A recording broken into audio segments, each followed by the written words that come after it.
Keys as more like them. Oh, she's good and like me in my bad ways. Right. That's sort of like what you were I talking don't know about who these earlier people are. about you have the ideal person and then you have the actual real person.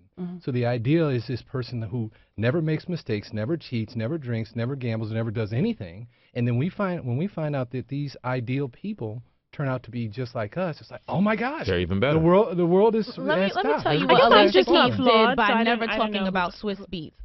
Her brilliant PR people allowed fans to create a fantasy about what that relationship was like. But by speaking out and making all of these comments and talking to Antoine Cook and allowing Fantasia to make comments about the relationship, you made it too real, and you did not protect your brand from you looking like the other woman. So that's why you see headlines about Fantasia having an affair, and Alicia Keys is the princess who got swept off her feet by a man who just happened to be married, but nobody cares. Nobody even talks about it. Right. I mean, and the suicide thing, I think that's a touchy subject. You know, there are people who are serious about suicide who will attempt it and will not actually usually women get there. Right. do Women it as a cry attempt for more, help. but not necessarily get to the end result.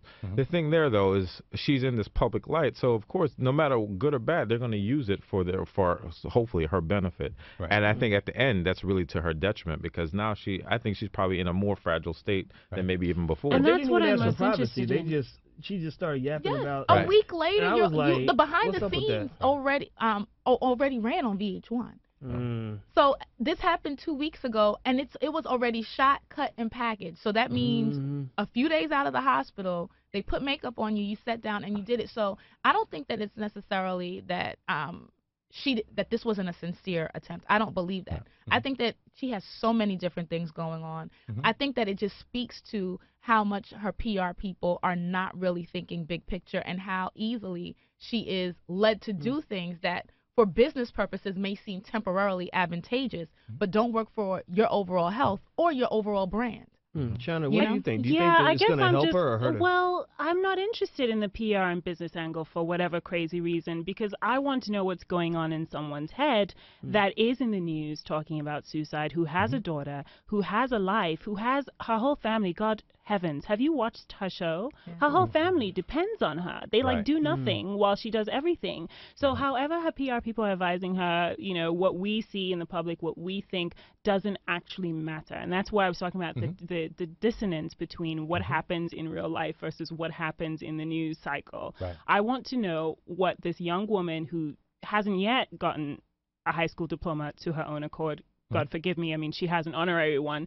She's not really, or maybe she just has no interest, I'm sorry. She has no interest in getting this education down for herself. I don't know. So what is the message then she's sending to her child? Is her child in school? How far will her child go? I mean, those are the issues that interest me most. I'm not interested in the weaving, how her PR people have woven her to the appear disconnect to me. is that when you don't take the steps to make sure all of the dots are connected behind the scene, you will never be able to sustain all of those things that are important to you. Because if you have to go and work at Target after being Fantasia Barrino for 10 years, what's going to happen to your family? What's going to happen to your mental state? So they are all connected. I just don't think this is leading there. I think that the question is, how healthy is Fantasia, and who is there to help her be better? But that's all connected. Well, branding and business is different from when you cry at night. I think it's all connected. Her PR people are not there in the bedroom at midnight when she's shedding tears. I think it's all connected because at the end of the day, Fantasia's goal is to be able to sustain herself as an artist. Financially, that protects her mental state in one way. So you have to look at it from the perspective of, okay, what is her overall brand supposed to be? Do you want to stay in the market where you're the R&B hood queen that's going to have a limited financial life versus you want to be a global brand icon? So there are different steps you take within managing that. And I'm not saying that she should not be seeing a therapist. I'm not saying that she should not be getting closer to her family and she should not be thinking about her money. I'm saying strategically, the way it's laid out, it's not, in my opinion, for her overall benefit. I think it was too soon to release that information. I think that she should have been but focusing on herself. Clearly, being a global brand icon is costing her emotionally. Like, you have you have your business side and you have your personal side, and one is clearly affecting the other. So should she be thinking, hey, what's my brand and how can I be the biggest thing on earth, or should she be thinking, what is going on inside of me? And if it means I have to work at Target and be healthy, so that we can then I will. We can wrap it up because we keep running out of time. Oh yeah, we did that again. Sorry. Back and forth. And I'm gonna let the brothers have the last word. Okay. Adrian's just sitting here silently. Yeah, you know, I mean, we lost. Stirring some emotion. You always win. So I'll go to you, Professor James, and to you, Dr. Wadley, and I'd like to know. So, you know, do you think that this PR thing is going to help Fantasia or hurt her professionally? Which your professional success is going to impact your personal happiness to some extent, especially if you're responsible for taking care of a bunch of people financially, right? So what do you think? You think it's going to hurt her? No, I think it will hurt because, yeah, say she gets back out there in the limelight with all of this. I think people look down on her. And will that increase her record sales? I don't think so. I think it's, can she put out a good product and have the things that make people feel good? The thing about suicide, we don't like suicide. We don't like talking about suicide or hearing it. And so it has such a negative connotation with it that makes people probably want to shy away from anything attached to that person. That's my initial assumption. And, you know, overall, part of what I was thinking earlier is that when we take away all the success and limelight, Fantasia represents somebody who's real. Right, somebody else maybe in our own families or other people that we know, and they're dealing with all these struggles that get into these situations that don't know how to manage their own life or brand their own brand, and even if they're working at Target, you know, to begin with. And I think that's the difficulty of people navigating all the struggles they might have, and what do they do with it. Okay, interesting. So, Professor Wadley, would you say? And I'm almost tempted to think, and not to say I disagree. I think all the opinions on the table are interesting and worthy of consideration, right? I'm almost tempted to think that there are people are people out there who have thought about suicide, especially teenagers who follow Fantasia, right? And also there are women out here who are the other woman, and maybe Fantasia, by angling this in her music, you know, because that's what these artists do. They sing about whatever crap you've been reading about. Good point. Chris Brown does that, right?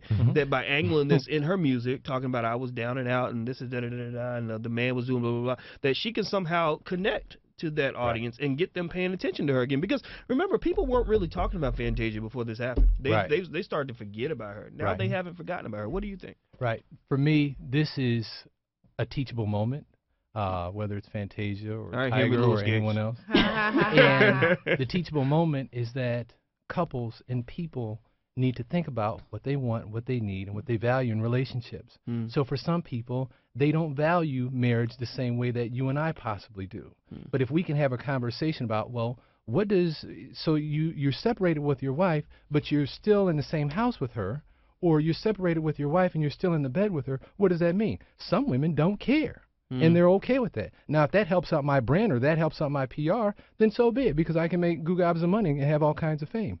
But for me, if we're talking to couples or we're talking to children, we're going to talk about honesty, about what I want, what I need, and what I value. We're going to talk about fidelity and infidelity. What does it mean to be faithful? Because I can be with my wife in the same house, but emotionally I'm out in left field thinking about Johnny, Joe, Sarah, Sue, or whomever else. The other piece that can be talked about is, what does a relationship with my primary partner mean? So earlier we were talking about, well, what if a man could have another woman on the side or another person on the side? Well, what if a woman could have somebody? And how do you feel about that? So if we can have a teachable moment to talk to our kids about managing the double standard that exists in society, talking about the value of honesty or lack of honesty that exists or doesn't exist in society. Now this takes on a new meaning, whether it's Fantasia or Tiger or Alicia Keys or whatever. The bottom line is, do you know who you are? Do you know what you want? And do you know what you value? And for a lot of people, they don't. Yeah. A lot of us don't. Yeah, I think the one thing that I want people to know is that, you know, at the end of the day, all of these artists are people, and they hurt. Right. You know, they go through hard times. Artists are people? I didn't know that. No, because you do look at them as just like these, you know, these figures with huge houses and great cars, and they go shopping, and it's all about the bags. And, you know, this is a woman who's been hurt, who's had a lot of hurt in her life, and who also has had a lot of luck. because she's talented. And managing the two is very challenging. You know, but at the end of the day, I wish her the best. I really do. I wish all people happiness, but for her, I really do want a story of victory because she seems like she's a person with a good heart. Yes. You know, so at the end of the day, when you think about managing your brand, your first brand is yourself. Right. You know, not Fantasia the star, but Fantasia Barrino, such and such's daughter, a child of God. Okay. So that's what we have to think about. All right. Okay, well, as usual, we're wrapping it up 20 minutes after they told me to start wrapping it up. So they're sitting back there cussing me out. But that's all right. That's all right. I'm willing to get cussed out over this panel. You guys were great. Thank you, Dr. James Wadley, author of Would You Marry You? And over at Lincoln University. Yes, and Miss S. Tia Brown from Essence and AOL Black Voices. Thank you. And China Okasi from MadameNoir.com. Madame with an E, N-O-I-R. That's right. That's right. There we go. There we go. And Mr. Professor George James with the Council for Relationships, right? And also with George Talks LLC, correct?